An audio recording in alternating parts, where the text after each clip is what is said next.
Ang mandatory body-worn camera sa mga law enforcement officer is sinusulong po yan sa Senado. Kaugnay yan, kumuha tayo ng karagdagang detalye sa pag-ulit ni Bombo Angelo Aganan. Isinusulong ngayon sa Senado ang panukalang batas na nagmamandato sa law enforcement officers na magsuot ng worn body cameras sa bawat operasyon na kanilang isasagawa. Sa pagdinig sa Senate Committee on Public Orders and Dangerous Drugs, binigyan din ni Senator Raffy Tulfo ang kahalagahan ng pagsusuot ng mga law enforcement officers ng body-worn cameras sa mga operasyon na isinasagawa ng mga ito. Aniya, maraming kaso at reklamo siyang natatanggap ng pang-aabuso ng mga pulis, ngunit walang ebidensya dahil walang suot na body-worn camera. Kaugnay nito, sinabi ni Tulfo na muli siyang mag-aayin ng panukalang batas o ang Senate Bill No. 86 na naglalayong gawing mandatory ang pagsusuot ng worn body camera sa mga operasyon ng law enforcement officer upang maiwasan ang pang-aabuso ng mga ito. Kaugnay niyan, pakinggan natin ang naging pahayag ni Senator Raffy Tulfo.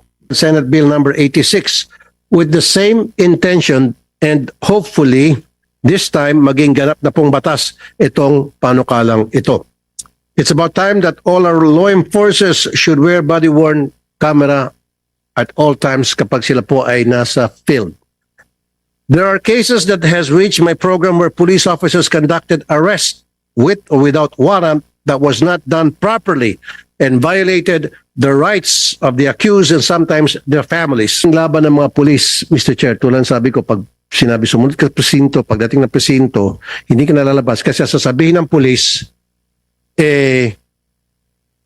nanlaban, nanakit yung taong inimbitahan nila.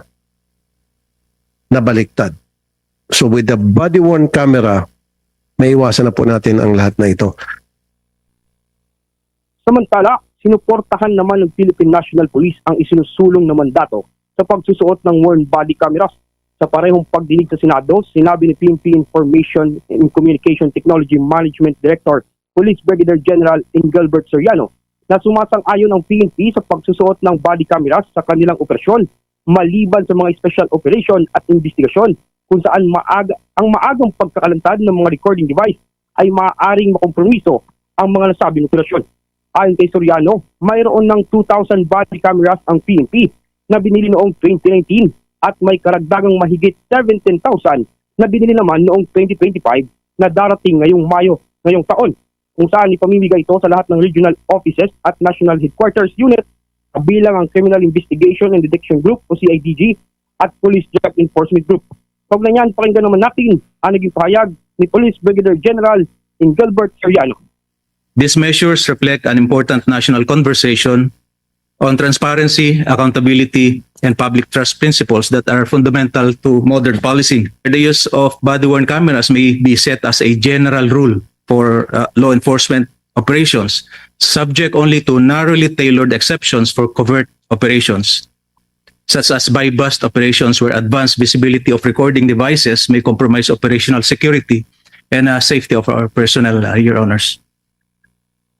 Samantala, Bombo Ever, Bombo Genesis, kaninang mag-aalas 5 ay muntikang magkasunog sa Senado matapos magliyab ang isang power bank na naiwang nakacharge sa Bills and Index Office sa second floor ng Senado. Ayon sa teknisyan ng opisina, nag-overheat ang naiwang power bank kaya't lumiyab ito kung saan nasunog ang pinatungan nitong papel at mabuti na lamang ay agad itong naagapan. Matatandaan na kamakailan lamang ay nasunog ang third floor at room 308 ng Senado kung saan umabot ito sa ikalawang alarma. At yan ang ulat mula dito sa Senado para sa Bombo Network News. Ako si Bombo Angelo Aganan and this is Bombo Radio Philippines, the #1 and most trusted source of news and information. Basta Radio, Bombo! For the most trusted source of news and information, visit our website at www.bomboradio.com. Follow us on Bombo Radio mobile app, Facebook, YouTube, TikTok, and X, formerly Twitter. Like, share, and stay connected. Anytime, anywhere.